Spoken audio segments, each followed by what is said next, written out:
Hello there, boys and girls. Adam Nicholas here for WhatCulture Wrestling with a little bit of news regarding Vince McMahon's reaction to the Intercontinental title match at TLC on Sunday. Seth Rollins and Dean Ambrose went head-to-head in the penultimate match of the night following the Daniel Bryan-AJ Styles match and preceding the Becky, Charlotte and Asuka main event. But unfortunately for the former Shield brothers, it proved to be a bit of a difficult task. Whether it was fatigue from the fans, a lackluster match from these two, or maybe the fact that Becky Lynch is just the most over-goddamn thing on the whole planet at the moment, this match unfortunately managed to garner "this is boring" chants from the fans in San Jose, and even as a Seth Rollins fan, be hard to disagree. To make matters worse, the bout seems to have suffered the ire of WWE Chairman Vince McMahon as well. Reviewing the pay-per-view on Wrestling Observer Radio, Dave Meltzer suggested that Vince McMahon was furious about the match, although he stopped short of specifying whether that was because of the match quality or because of the reaction from the WWE universe. Now, we've seen it in the past that Vince McMahon can be quite a hard man to please. If you've ever seen Kevin Owens'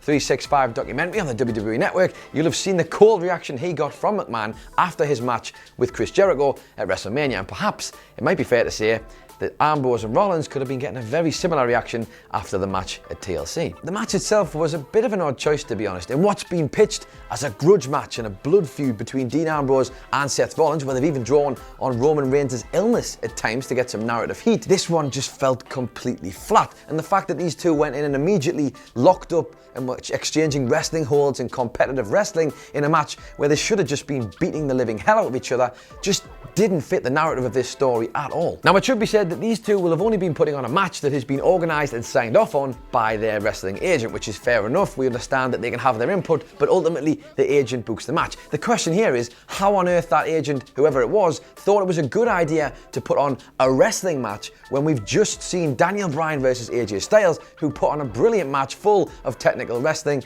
It just doesn't feel like a good idea to me at all. Why would you put yourself in that position? Now, I understand they might not have wanted to make life difficult for the women who were main eventing the pay-per-view at the end of the night by putting on a 5-star classic, but it just feels like this was a match where these two have got so much more to offer, they're so much more capable as performers, and yet they just didn't deliver. Now, I don't think it helps that we're reaching a point, with Seth in particular, where perhaps his performances are starting to plateau and stagnate. After carrying Monday Night Raw for so long, Rollins' matches are starting to become very formulaic indeed. Spots that were once great, like the superplex into a Falcon Arrow, are now oversaturated, and certain elements of the match as well, like Seth selling the knee, have become a trope that is just far too repetitive. Now, as for character work, you could argue that both Ambrose and Rollins need to up their game entirely. We're living in a post-Becky Lynch boom world, and every performer on the roster needs to up their game if they're going to meet the high standards set by the man. Now, that's not a direct criticism of either of these two performers, it's just a fact of life. Change is necessary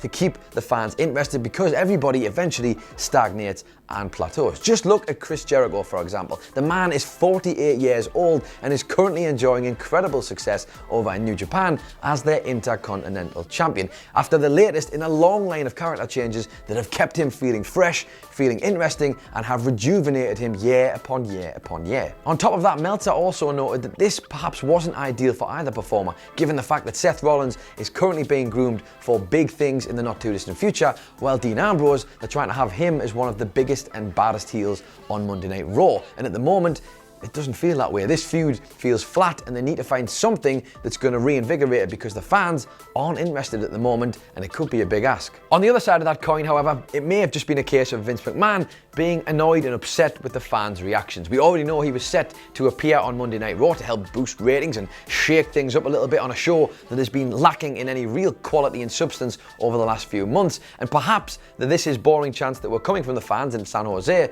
was just the exclamation point of Vince McMahon's frustrations and not being able to please and satisfy the WWE fans. How much of an impact will this have on Vince McMahon's booking of Monday Night Raw? Well, we'll have to wait and see. But with promises of change on last night's episode, where we heard that one before, perhaps it won't be too long before the chairman of the board starts to give the WWE fans what they bloody want. What do you guys think though? Is McMahon furious about the match quality, or is he just upset that the WWE fans have been calling him out about his lackluster products? Let us know your thoughts on that and the IC title match between Dean Ambrose and Seth Rollins in the comments down below. Don't forget to like and share. Hit the old subscribe button if you haven't already, or if you just want some more of our videos, there should be a few just over there. You can follow me at It's Adam Nicholas. You can follow WhatCulture at WhatCulture WWE.